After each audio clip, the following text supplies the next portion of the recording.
Good afternoon. It's October 29th, 2024, and I just got back from a vacation. So what I have to describe today is the result of leaving my plants alone for a couple of weeks.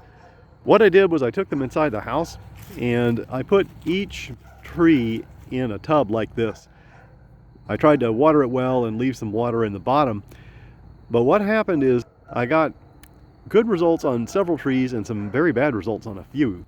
So here is my poncho tree, and what's interesting is the poncho tree started flowering.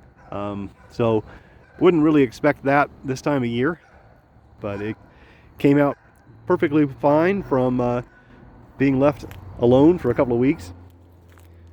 And here is my Stewart tree, and again, I really don't see any damage at all. I just watered it well, left it in a tub. The bacon looks very good. But here is my Fuerte. This tree really did not like being left alone for 2 weeks. So I'm not sure if the problem was I simply didn't give it enough water. Is it just a very thirsty tree? Or is it possible that it just doesn't like being inside? But I'm leaning towards thinking it dried out. I think if it was too dim where I placed it, these leaves would have turned yellow. They look desiccated, so it reminds me of frost damage.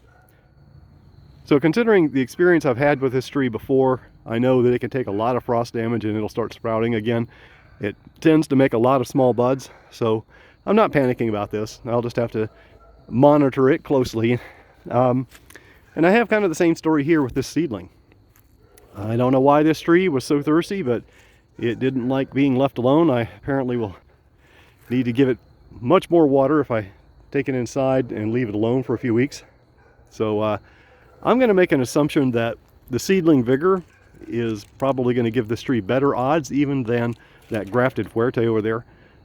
And I've got a few leaves that look quite close to normal here, so it's going to be an inadvertent experiment. In this cluster I've got some more seedlings. All of them came through the vacation period just fine, so it's just kind of a funny lesson. I can't tell people exactly why those two trees failed, but in any event, gardening has its variations, and so that's my story, October 29th.